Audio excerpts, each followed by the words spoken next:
சமைக்க வேண்டிய நேரம் வந்தாச்சு. இன்னைக்கு லஞ்சுக்கு சைட் டிஷ்ஷாக செய்யக்கூடிய வாழைத்தண்டு பொரியல் தான் எப்படி செய்கிறதுன்னு நம்ம பார்க்க போகிறோம்.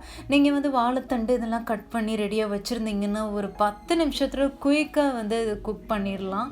ரொம்ப சூப்பரான ஈஸியான ஹெல்த்தியான ஒரு டிஷ்ஷு. வாங்க இது எப்படி செய்கிறதுன்னு நம்ம பார்க்கலாம். எல்லாருக்கும் வணக்கம். நான் இளவரசி பேசுகிறேன். Welcome to my channel. இன்னும் சப்ஸ்கிரைப் பண்ணலன்னா சேனலுக்கு மறக்காமல் சப்ஸ்கிரைப் பண்ணுங்க. உடனுக்குடனே அப்டேட் வேணும் அப்படின்னா பக்கத்தில் இருக்க பெல் பட்டனில் ஆளுங்கிற ஆப்ஷனை எனேபிள் பண்ணிக்கோங்க. சப்ஸ்கிரைப் பண்ணிவிட்டு பாருங்கள். நான் இப்போ வந்து பார்த்தீங்க அப்படின்னா வாழைத்தண்டை வந்து மோரில் வந்து கட் பண்ணி வச்சுருக்கேன்.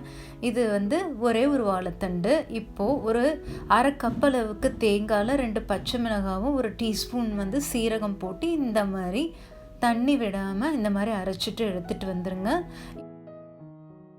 இப்போது நான் சட்டியில் வந்து பார்த்தீங்க அப்படின்னா ஒரு 2 டேபிள் ஸ்பூன் அளவுக்கு எண்ணெய் சேர்த்துருக்கேன். எண்ணெய் வந்து நல்லா காஞ்ச பிறகு கடுகு சேர்த்துக்கோங்க. கடுகு வந்து 1 டீஸ்பூன் அளவுக்கு சேர்த்துக்கோங்க. உளுந்தம் பருப்பு வந்து பார்த்திங்கன்னா ஒரு அரை டீஸ்பூன் சேர்த்துக்கோங்க. இதோட கடலை பருப்பு 1 டீஸ்பூன் அளவுக்கு சேர்த்துக்கோங்க.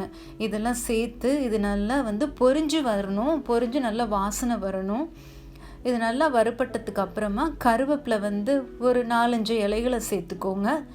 இதையும் சேர்த்துட்டு இதையும் நல்லா மிக்ஸ் பண்ணி விடுங்க. அடுப்பை சிம் பண்ணி வச்சுக்கோங்க. இப்போது சின்ன வெங்காயம் நான் கட் பண்ணி வச்சுருக்கேன். ஒரு 2 கைப்பிடி அளவுக்கு சின்ன வெங்காயம். இது கிட்டத்தட்ட ஒரு அரை கப் அளவுக்கு இருக்கும். இதை நான் சேர்த்துருக்கேன். இதை வந்து நல்லா மிக்ஸ் பண்ணி விடுங்க. இந்த வெங்காயம் வந்து நிறம் மாறணும். வெங்காயம் நிறம் மாறி வதங்கின பிறகு இதில் கொஞ்சமாக உப்பு சேர்த்துக்கோங்க. உப்பு 1 டீஸ்பூன் அளவுக்கு சேர்த்துக்கோங்க. உப்பு சேர்த்து அதையும் சேர்த்து வதக்கினதுக்கு அப்புறமா வாழைத்தண்டு வந்து பார்த்திங்க அப்படின்னா மோர்லேருந்து அப்படியே எடுத்து போட்டு சேர்த்துக்க வேண்டியதான். இந்த வாழைத்தண்டு வந்து போட்டதுக்கு அப்புறமா மஞ்சத்தூள் சேர்த்துக்கோங்க.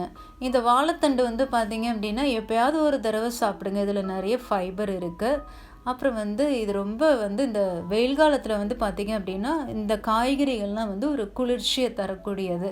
அதனால் வெயில் காலத்தில் இந்த மாதிரி சேர்த்து சமையல் செய்யலாம். இந்த மாதிரி மூடி போட்டு நீங்கள் குக் பண்ணிங்கனாலே போதும். இது வாழைத்தண்டு வேகிறதுக்கு ரொம்ப நேரம்லாம் ஆகாது. ஒரு 5லேருந்து 8 நிமிஷம் தான் ஆகும். அடுப்பை மீடியமாக வச்சு இந்த மாதிரி குக் பண்ணுங்கள்.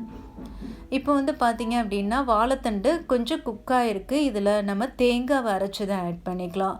தேங்காவை இந்த ஸ்டேஜ்லேயே நம்ம சேர்த்தோம் அப்படின்னா ஒரு 3/4 பதம் வெந்ததுக்கு அப்புறமா தேங்காய் சேர்த்துட்டு நம்ம மிக்ஸ் பண்ணிவிட்டு திரும்பியுமே நம்ம மூடி போட்டு ஒரு 5 நிமிஷம் மிதமான தீயில வச்சு குக் பண்ணுங்கள்.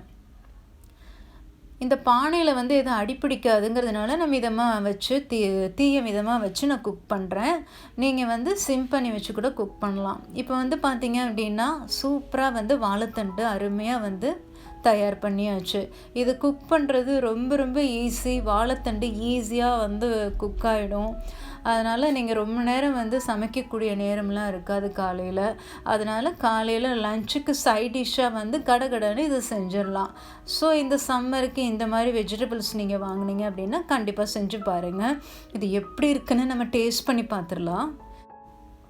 ரொம்ப ரொம்ப சூப்பராக இருக்குங்க. இதில் ரொம்ப ரொம்ப டேஸ்ட்டாக இருக்குங்க. இதில் பார்த்திங்கன்னா காரம் மிதமாக இருக்குது. உப்பு கரெக்டாக இருக்குது. இது சாம்பார் சாதம் இல்லை ரச சாதம், இதில் லஞ்சுக்கு சூப்பரான ஒரு சைட் டிஷ்ஷு. கண்டிப்பாக செஞ்சு பாருங்கள்.